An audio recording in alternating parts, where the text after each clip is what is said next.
store, harvest, pending when they are able to produce, move on to the major markets.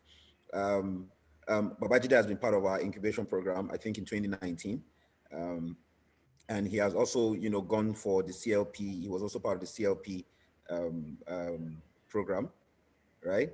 And Yes. so, yes, so let me not speak for him too much. So I'd like to welcome Babajide. Hello, how are you? Yeah, thank you, Mr. Banks. Great. It's nice to see you again. How's the work been so far? Work has been quite interesting and challenging at the same time. Okay. We are Businesses? not far from the general atmosphere doing business in Nigeria. Well, I guess it's also improving, slowly but surely, one after the other. Um, but so let's jump straight into this conversation. Tell us about your business. Okay, so basically, so when I said it's correct and not correct, and also correct the other time was so Eco22 now stands on its own. Okay. It started out as it's been a product, so it's now like has its own structure in Okay. place now. So yes, we came up with this small baby because we wanted to plug one of the gaps that we identified within the value chain for fruit and vegetables. And we also understand that part of why the solution has not been widespread is because the existing ones are either too expensive for the average player. So players in this case could be farmers, could be vendors, and even aggregators. So right, they're either too expensive for them to afford, or they depend solely on fossil fuel and power from the grid. So even for basic things of life, we don't have stable electricity to run that. And now talking about that, they need electricity to be able to power maybe the cold chain for them to preserve their produce. So that is not even existing for millions of them. And so this is what we set out to address. So using technology in terms of energy and in terms of monitoring. Can you also run us through how this product itself works, and how does it solve? Okay, What are so those challenges that it really solves, and how does it solve it? The whole workability. okay, so in terms of challenge, I'll start with accessibility. Right? So we know yes, cold chain, cold storage is not new, but for those that really need it for to do their business, I mean to have confidence in doing their business, they don't have access to it. And so that was one of the first questions that we wanted to answer with our solution. And so our flagship Eco22 unit provides cold storage as a service, right? So that takes away the whole idea of you having to own the system or having to buy it before you can have access to store your produce. And so again, it also sort of make it a bit easy for people to try it out. Say, oh, let me even see what this coaching thing is for my business. Because many of them have never tried it out before. They think it's just something I will use at home, or it has to be for frozen foods, as it's been, right? So then in terms of features, yeah, so it's solar powered, 100% solar powered. So that also makes it easier for us to say, so far we're able to identify a need within a particular area. So it's easy for us to deploy. So we don't have to worry about how steady is your electricity, how much do you pay for that. So the product ecosystem itself came to answer loads of these questions. So accessibility and also ensuring that it doesn't depend on our electricity that we are still begging government, we are begging God, and we are also doing our best to ensure that it works. I mean, it's so funny when you say that we're also begging God for electricity when we've got sunlight. And then, so picking of it from that part of, use of solar, right? So you built this, this very simple cold room chain made out of materials found in Nigeria, right? You don't have to import anything. These are locally available material, either from scraps or, newly designed. Can you just tell us how your production, process works? And how do you deliver this service? What is the modality? What is the business model behind it? So tell us how you produce the cold rooms, and a little bit also into how your business model works. Okay, so in terms of the production, yes, I can just give like a end-to-end process of that. For the business model, I would say it's been quite a journey, right? Having to define what business model is it that even makes sense for us as a business, and that also makes sense for our target market. So first, with the production, we are able to ensure that we secure or procure virtually all the raw materials that we need to deploy one unit locally. And so we're able to, so we have like a couple of partners. So from the energy side, you talk about the solar panels, you talk about the batteries, you talk about the control unit itself for the power. Then also for the code room, yes, we're also able to like a lot of local vendors and producers that are also doing something around that area, which we also get to work with some of them. Then we have like this IoT integration that is into our work. And so we're able to do that in-house within the team to say, I mean, when we're talking about scaling of Ecotutu, what does Ecotutu look like in multiple cities, in multiple countries, right? So we understand that this technology thing is quite important. And so it's something that we have been able to put in place like in-house from our side. In terms of business model, like I said earlier, it's been a lot of learning curve, even for, because I realize that one thing is for you to identify the problem, one thing is for you to also understand the problem, then coming up with a solution that fits into addressing that problem and how best you can deliver it to the target customers. So I would say identifying the problem, at first we thought it was like, yeah, this is the problem. Farmers cannot store. So let's just give them solution and so they can store and we can make money and everybody will be fine, right? But it wasn't as simple as that. We realized that many of these guys, they don't even want to, like they say, why do you want to store it? I mean, imagine a situation where a potential customer tells you that, yeah, God created this particular product, maybe this watermelon, for example, or this apple, or this, what they just pick a fruit and just imagine, and the person say God created it to, yeah, so you plant it, it fruits, then it ripes, then it's go bad, right? That's like how it's been. So I mean, like, how do you want to even pitch your innovation to such persons? They come and try our solution. So she said, yeah, so it is what God has destined I will make from this particular batch that I will make. And so that was where we realized that we have a lot more work to do. And so that shifted our model a bit because the initial plan trying out was, yes, let's have this, our storage facility central in markets or in farm clusters, get farmers to use it or get market people to use it. So they pay us a token maybe per use per day, right? We get to interact with a bit of them and that sort of makes sense, right? So they're not paying much to use it. And they don't have to pay when they don't have produce to store, which makes sense for them too. And then we face this kind of situation where someone is saying, how do you want to inject the fruits? Do you want to stop them from ripening? Or what exactly do you want to do? And so we got a bit of that, pocket of that across board. And so that now help us say, okay, maybe we need to re-strategize on how we want to start out on this. I understand that when we're able to get to a certain scale, it will be easy for us to do those deep penetrations. But we don't want to use the little resource that we have now to start doing educational sensitization, right? So we have to at least show something to say proof of concept, this is how this thing works, and people being able to use it for their to serve their business. So we now have to face the aggregators, right? So those are like the bigger. So interestingly, most of these aggregators are also producers. They are farmers, but they have a bit of more resources to put into the business, and many of them are a bit more educated, so they understand the value chain. They understand why storage is important. So it all a bit sort of make our work easier with that. So we started out with them. So they also do when they bring in batteries, they store, they pay us a subscription for that period when they want to store till they transfer to where they want to supply to. And so that's how we've been bouncing off that model. And interestingly, again, for the business model, we are like different segment of the market again that are also reaching out to us, saying, guys, we would need you to come in this area. And that area is sort of different from having like a modular storage where you say, come and store, pay when you want to store and all that. But it's also looking interesting on that side.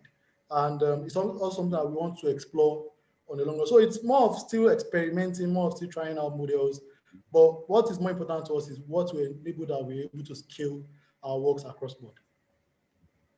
Okay, great. That's a very good one. So while you are in the course of exploring and trying to perfect your business model and also the different sectors that you're going to work, can you help us understand what are those areas of the value chain of food production that has been very critical to your market entry, or rather your market sustainability, right? Meaning that who are those kind of produces or maybe clusters that you think you have worked with, and then which ones do you also think that you can also play with?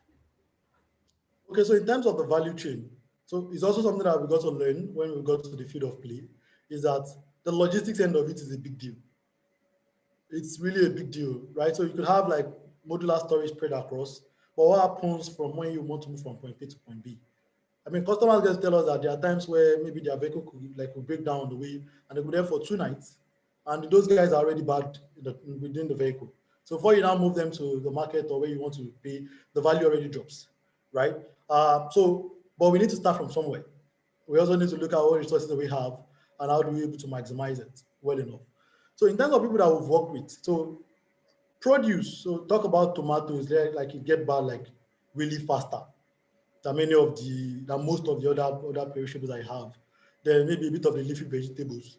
Like we have the premium leafy vegetables. So talk about kale, talk about maybe broccolis, talk about all those very interesting vegetables I also get to learn along the way. Um, so we've got to serve customers that deals with these ones, and they've been able to see the value of cold storage for their business. I mean, when they're able to get it to their customers fresh, intact, it also helps them in terms of bargaining. So we already have agreements to say we are selling this particular kg for X amount, and customers are able to get it in that right state, just like it's been harvested, right? So there's no backtracking to say no, this thing is already going this and that, or is already tilting to the west or turning back to the north, right? So they're able to pay them what it is worth, and they're able to like say they want to do this again and again. And so, like I said again, the trajectory also pointed us to say maybe for now we need to focus on maybe the guys that understand this well enough, the business side, and also get enlightened a bit. And then the model we are now looking at to explore for the smaller farmers, because I mean, we started out to say we want to help the smallholder farmers that do not have access to these available solutions. So we don't want the big guys, because they have money or because they are enlightened, to come and take over the whole thing. But we also need to stay in business, right? And so what we are doing is a way that will ensure these guys get to buy off the smallholder farmers in a price that makes sense, right? Because we are now saying we are guaranteeing you a storage facility that helps you get it from here now to where you need to get it to be able to get the right value for your produce. And I would say it's been an interesting one because I mean the result has been encouraging, but a lot more work still needs to go into that. So again, it's an end-to-end thing, right from the point of production. There's what we call pre-cooling. So you're harvesting your tomatoes, you're harvesting your green pepper, your red bell pepper, and the likes. There has to be a system that takes off the heat of the produce even before anything. I never knew that until I started out into this journey. And so after pre-cooling for maybe a little while, then maybe you now want to hold down for a longer while before you now take to maybe a different state, a different city, or whatever. That's another end of it. But there has to be like a moving cooler, right? That ensures right from the point of pre-cooling to the point of you wanting to hold for maybe certain days or thereabout before you now say you want to sell to your market, right? So these are like the end-to-end of it. And we are taking it one step at a time, right? So starting from the point of say, yes, we can still provide retention for now, but of course, we're also looking at where is making sense for business, right? And where is there a really big need that we can quickly also bring into the chain. And so gradually, Eco22 is positioned to be an enabler across the value chain for different players. Thank you so much. That was quite elaborate. Let me help us understand this market as it is, right? We know that food waste, or rather, post harvest losses is predominantly huge, in this part of the country. We know that there's a huge decline, in number of yields, because of infrastructure, logistics, like you said, which was still going to come back to. But help us understand how that market looks for you, as a business trying to merge that gap and at the same time reduce, the number of wastes and make it also still conducive for farmers to be able to, use your service. Help us understand this market a little bit more. Okay, in terms of the market, so before coaching, there has to be like the producer's end itself. And I don't want to bore us with all of the statistics and large numbers are flying here and there. But imagine like we produce about 23 million of tons of fruit and vegetables annually in Nigeria. I mean, this is not my own data. This is from the Food and Agriculture Organization of United Nations. right? And about 45% of this gets to waste. So how do you want to, what's the rationale behind, how do you want to explain it? And this is a market where more effort is even going into production, like produce more, right? And we are not even looking at the ones that we've produced, how are we able to maximize it, right? If we're able to maximize the one that has been produced, well, I'm sure maybe it might be able to go round a bit, and then we cannot have justification for wanting to produce more and more. The population is growing. We want to produce more, but the ones that have been produced, how do we get to even maximize it? I mean, we don't want to even start talking about what it means in terms of carbon footprint for the environment. You don't want to start talking about what the economic situation looks like for the farmers. You don't want to even talk about the psychological effect on the producers. You don't want to produce like hectare far long of produce and like you're losing 40-45% of it every year. I mean, is that not insanity? Because you're expecting the same thing to happen next year. And I won't blame the woman that told us that, do we want to inject the produce? Because she has been used to it for years, right? She's been used to, yes, if I buy X kilogram of this, I'm sure certain parts will go bad. So that one is constant. That's how God wanted it, right? And that's how it will be, right? So we now coming in to say, across this whole thing, it doesn't make sense. We know it, even in terms of business for cold storage, it's a very big market. It's a very big market. Yes, you might need a lot of resources to be able to play, for you to be able to, but interesting thing is for everywhere we get to, even for the so-called enlightened farmers, it still seem like a big deal to them. Like, wow, so like you have something that can help preserve this thing for this long. Well, that would be awesome. How can we get her? And you just feel like, what's the new thing? Just like, imagine your refrigerator, right? Well, I just be making it feel like it's off-grid. It can run by itself for itself. Like, you don't have to worry about electric power supply. And then maybe we have some extra features, right? That could also help you be able to see how your product is faring remotely and all of those interesting add-ons that we are bringing into it.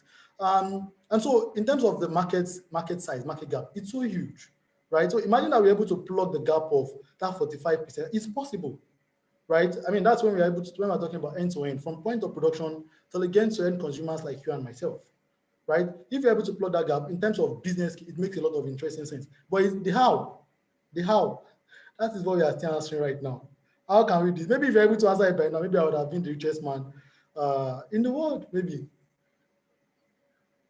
I don't know how you want to depose. I don't know how you want to depose Bezos from that role, but but maybe maybe somebody kind of so help us understand how insurance plays as a value chain partner in in seeing the value of your product, because again, that one of the biggest problems that many risk lenders or risk mitigating organizations like NIRSAL and also insurance companies and maybe even Bank of Agric, how do you think what do you think their role is here from both the supplier side and also I mean from both the demand side for you to be able to connect with those farmers, and also the supply side for you to be able to meet a larger chain of cold rooms in different cluster? What do you think their role is as that private sector investment side or infrastructure development side? So putting into perspective,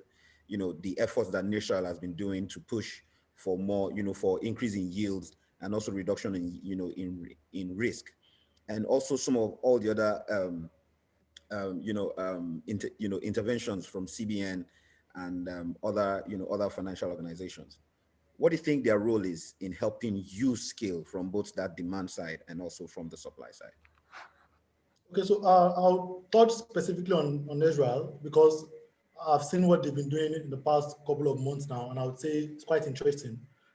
Kudos to them. So let them do more of it because I've seen like a couple of producers have been able to get access to their loan support program and also for training, and the impact on their business is quite evident. So in terms of what they can do specifically, it's very clear, right? So they have like this pool of producers that they've already been working with in terms of giving them loans to do their business, in terms of helping them with the expertise and know-how as to how they can position their businesses properly. And them working with EcoTutu, for example, would be that, okay, so EcoTutu is like the coaching partner for all of the relevant businesses that require this particular solution for their business. So it sort of makes our own work of trying to identify who and who needs this service, where do we meet them, how do we bring them together, and all of that. So I must say one of the maybe it's not yet time for challenges, but one of the major challenges that we've been facing is about where are our customers. I mean, we've been able to have like a customer persona. So this is who they are, this is what it looks like, and this is what they'll be able to do, right? But how do we get to bring them together? How do we get to engage with them on a bigger platform, right? Which would make our work a lot easier in terms of understanding what they need and how best we can serve them. So Natural in this case could help us in terms of aggregating these guys to say, yeah, so this is who they are, this is what they are doing, and this is how best they want you to serve them. And if we now say we need resources to be able to serve them, it makes a lot of sense, right? Because it's a chain. So Israel knows that this guy needs this thing for them to be able to do their business. Israel has given them some resources for them to be able to do well. Israel does not want that money to go down the drain, right? And so Israel connects them to us because we are part of the must-have partners. I mean, if you are in the perishable space, we are like the must-have partners that you need to bring on board. And so we also want to ensure that you're able to get your product to, let's say, your consumers, your supply, your market, or wherever you want to get the products. And so we keep the resources flowing within that loop. Everybody wins at the end of it. And so for other programs from CBN and the likes, maybe I've not really get to like seen a lot more from other programs. And so I might not be able to, because I mean, because the ones I've even tried to check into or to apply for, it's not been an interesting experience for me. And so I just try to reduce my level of heartbreak for some of those things and just focus on maybe where I get to hear maybe few testimonies. Okay, I've tried this and it worked for me. This is how and how the process looks like, and that's it.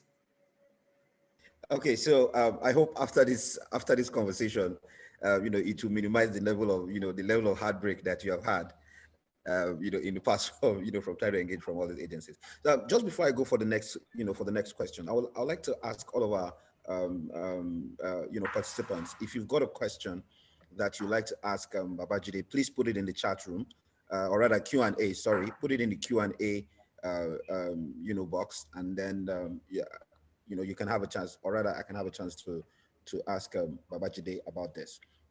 Okay, so while they are doing that, tell me, I mean, you were sharing a few insights about how this helps, the different value chain, of logistics.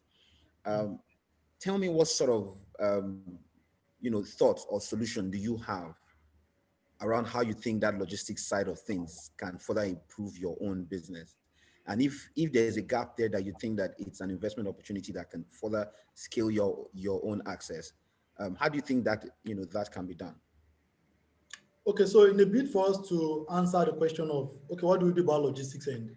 I mean, like I'm seeing a lot of money spinning in that area, right? So if you're able to lock it well enough, and I'm seeing that what it even means for our potential customers, for their business and for themselves.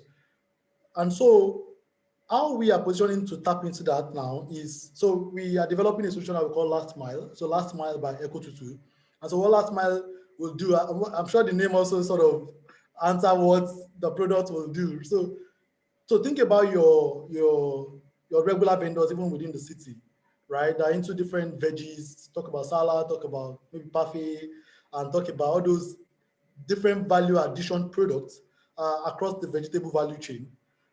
We want to ensure that right from the point of where their facility is, they are able to get your salad, your parfait, and all as cool can be, right? So we're exploring that because we believe we could start the positioning from that point, right? In terms of this is like the end point of this produce. These guys will try as much as well to get it fresh, but we also want to ensure that it gets to consumers really fresh as they want it. And so from there, we're also talking about from the producer side. So I talked about pre-cooling, I talked about storage for maybe 2, 3, 4, 5, 6 days, and like that's another end of it, right? But in terms because of the capital intensity of having to put something together in that area, we're just trying to look at, okay, where does our own, as a team, where does our low-hanging fruit lies, right? And where can we quickly make a bold statement for food security, for food storage and preservation to all and sundry. And so this is what we're exploring moving forward. So again, so let's look at it from that demand side for you. Do you think that how do you think farmers are accepting it in terms of pricing? Do you think pricing is a huge challenge for them for why it has not led to that much adoption, or do you think it's just a gradual process? Okay, then so I'll say the issue with that is two-faced.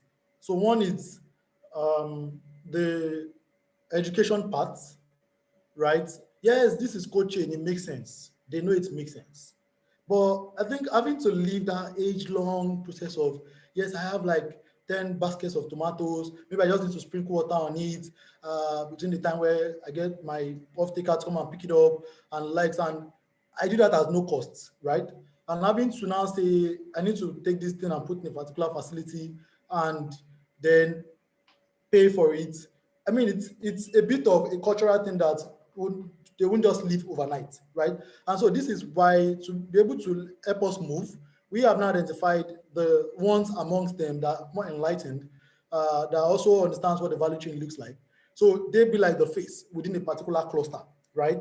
And so they can say, okay, they want to buy off the smaller farmers at market competitive prices, and that they are able to hold for a certain period, and they have where they want to supply. Right? At the end of the day, everyone wins because the smallholder farmer is able to get paid like almost immediately for their produce, and they get to like how much they want to be paid for it, not like they're being ripped off. And the more like aggregator in this space is also able to buy, aggregate, then sell off to market, right? So he or she is also able to make good returns from it, and also able to get it to final consumers. So it could be restaurants, it could be hotels, it could be homes, and like get it to them in that very fresh state, right? And uh, customers also get to eat something healthy for themselves, so they get value for their money. So everyone wins across the chain. Interestingly, too, we have some that are also looking at exporting markets, right?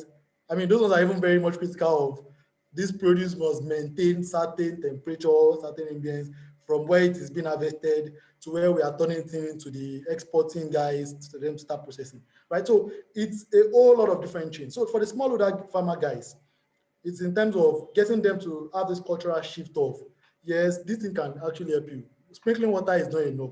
We know that you are used to a long idea of it is what you make, you will make, right? I mean, even the northern guys, when they use the Hausa language to talk about some of these things, I mean, you just weak. Like, how do I want to explain the value to this guy? When this person is telling you critical, I can't paraphrase it, but like, it is God that decides what happens, and once God decides, there's nothing we can do about it, right? So, but we won't leave them. We won't leave them in Yes. terms Yeah. of getting them to understand, but it's a gradual thing, right? But we can't wait till that moment. So we want to be serving the end of the market while they also be seeing the value as we get along. And I'm sure with time, everyone will align. Okay, so I mean that's a very good one. Obviously, you've taken extensive knowledge of how this market runs. So can you tell us about your customer archetype, for instance? What are the different customer types are you currently servicing, and what are the other ones that you're also aiming to to increase your customer base? Okay, so we have three customer archetypes. So currently serving two. Um, so we'll be bringing the third, then serving the other two well enough as we get along. So the two that we currently serve are the small farmers, right? So some of these farmers also, some of them get even like cultivate using greenhouse, right? So they are not so small. So they get to use greenhouse to cultivate their produce. And so it's easy for us to even get those ones to see the value because putting a greenhouse is not so cheap. So they want to ensure their produce gets the value it deserves. And so for the ones that do open field, maybe not too much of them for now, because I mean, we don't want to put too much of the resources and energy that we have now into having to educate ground up, right? But we are doing it. We're also ensuring that at least a bit of the business side is also going. And so the farmer side, so the archetypes typically say Adewale 42, a farmer produces tomatoes, bell pepper, green pepper, and different kind of premium leafy vegetables. And yes, he supplies households basically within a city, Abeokuta, and he gets to harvest this produce, preserve for maybe a night, or sometimes for a few hours, then supply at once to the customers. And that's one. Then the second one is uh, like an aggregator sort of that is able to buy off from other smaller farmers. So talk about Ahmed. So Ahmed in this case, 52, educated, he has a bit of cash to do business, and so buys from the small older farmers within his territory. And so he has customers that he supplies his produce somewhere between Ibadan and Lagos. And so he gets to aggregate the produce, sell to them, and he gets back his money. And so that we help him serve for as long as he's collecting together. Our facility serves as like the holding point for him to put together and then transport at once. Then the third one, which we'll be looking to serve, so is Jacinta. So Jacinta is a 27-year-old lady that is into the later part of fruit and vegetables. So she makes salads, makes parfait, and so she supplies fresh people like Mr. Banks in your office at LBS, supplies you fresh salad and parfait, and you get it really cool and chill, like getting value for your money. So Jacinta also, of course, she's able to get the value from what she's offering to customers like you, and she's able to continue with this business. She's able to even do much volume, more money for her, then create more jobs for the teeming population. Okay, I mean that's quite an elaborate, point to point, or rather end to end, value chain service for the different groups of customers that you clusters together. Um, so help us speak about this, the technical side of things, meaning that the value added services that you've added, so put it in context that yes, this is a code room. Think about, single door, refrigerator that is up to this level, managed and controlled. So tell us that IoT part of things. Okay, so last week we had, our guest last week was Chima, and I don't know if you remember Chima Yeah, of sure. Schematic Blue, Yeah. and he's well focused on energy efficiency, and he also explains a lot about how this cold, both ACs and cold rooms chain, and and that whole energy consumption part of things. So help us understand that technical part of things in terms of the value added. How do you manage use of the energy and also storage, and also manage how temperature happens, within your product? I mean, you mentioned something about remote monitoring. Help us explain that a little bit.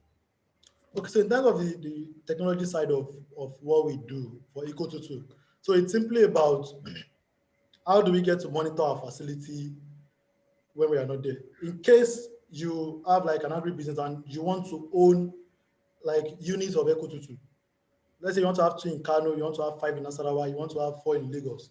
I mean, you can't be in all of those places to see how the system is faring. And this is one of those things that informed that we need to use technology to optimize how Eco22 delivers value, right? So one of it is the remote monitoring. What does your temperature looks like? Mm-hmm. I mean, even if you have someone manning the facility for you, how do you get to be sure Mm-hmm. that this is what it is, right? So you're able to look at, okay, so the temperature is within range, I'm fine. If it is not within range, you quickly need to reach out to someone to enable you, like check what is happening and maybe need to fix it. Then also another end is it's Okay. about the power consumption itself. So it's something that we are now by the day getting more interested in. Why? Because we understand that if there's a fluctuation, it gets to tell us maybe something is wrong in terms of the system operation, right? It also gets to advise us when the system itself is due for servicing, right? So these are like the very basic things that will ensure the optimal service delivery of our facilities across. But we don't want to wait till we have like Eco22 in 5,000 locations, right? Before we start thinking about how do we get to map out all our solutions spread across board, even beyond Nigeria. How do we get to see what is happening? Then, interestingly, again, because we're not talking about logistics on the long run, I mean, you need to know what is happening to your produce. And so we've seen customers or potential customers that says, it will be interesting for me to know how my produce is faring when it is in transit, right? I want to be able to check if the temperature is intact. I want to be able to check if the old produce are doing fine. So not the situation whereby they now bring like a bad produce to me and like I don't have anything to do about. So we see technology as an enabler in this space, and that will enable us drive that. Then also more importantly is something that we're also experimenting currently I mean, it's been a lot of experiment.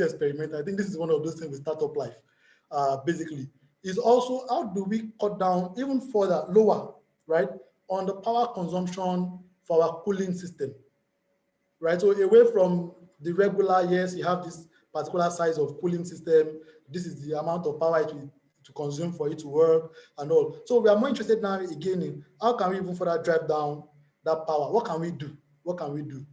Because we're asking that questions, we'll be having a series of answers, and I'm sure we'll get to showcase the answer more to our customers as we get along. So we showcase it in terms of the value, right, that you'll be deriving from when you use Eco22.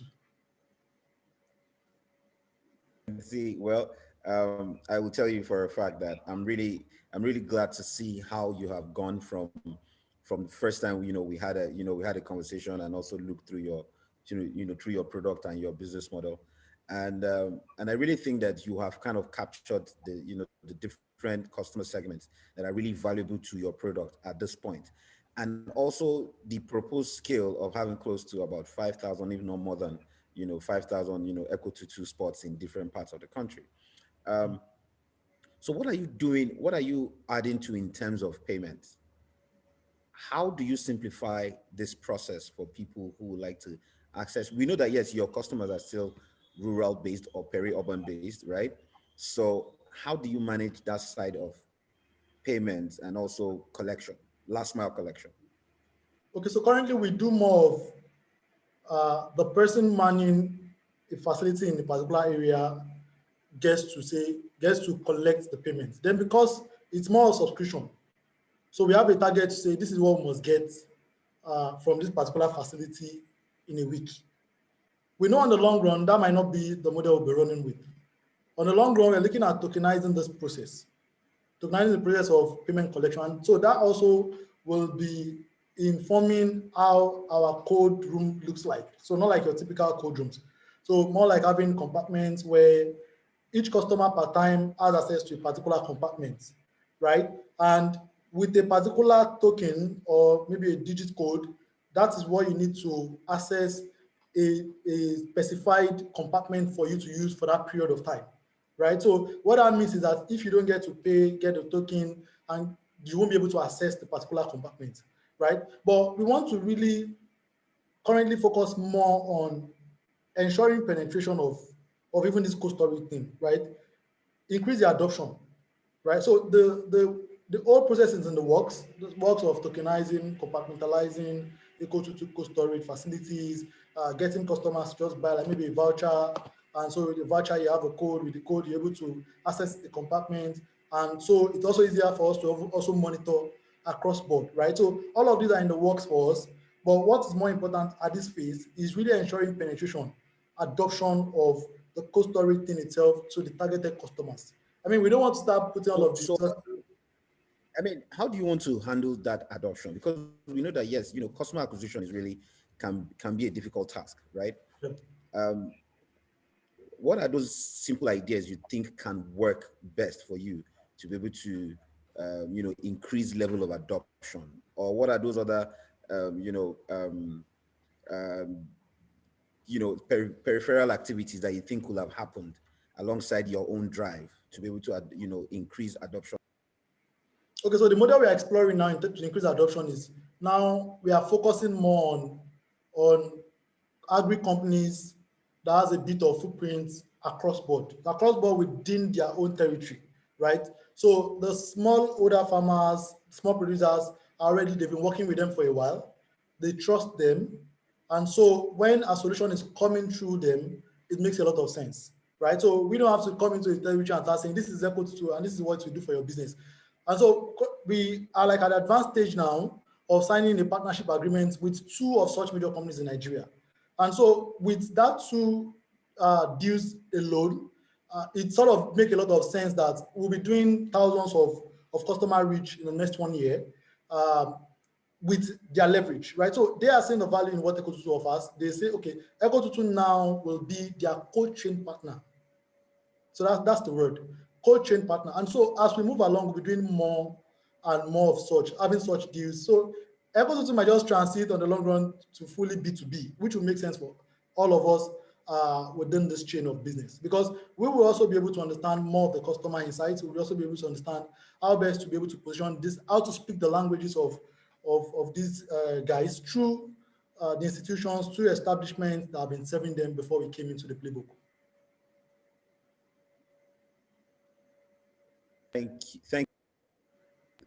Thank you so much, Babajide. So Adeshagun Adekunle is asking if we can see if we can see more of his model, practically. We're trying to put up a picture if we've got one. Do we have a picture? Okay, so do you have a picture of your produce? If not, try to can you just share with the whole community now of where to find you, possibly website, social media, or even contact address, to be able to know you, to be able to engage you more. Okay, so to answer Adekunle question first, so you can see my model, like we have a website, eco22.com. I mean, just typing eco22 on Google alone will give you leads to all of the digital footprints that we have and see some of what we've been doing. So a bit of the other ones are like things in the works, right? And we will be unveiling them as soon as we are able to. But we have a lot of activities that are currently ongoing. Storage is ongoing. So we have facility in Abeokuta, basically, so providing this cold storage as a service to farmers and to some of the aggregators that we are serving at the moment. Yes, so on Google, Eco22 will give you links to all of our digital footprints.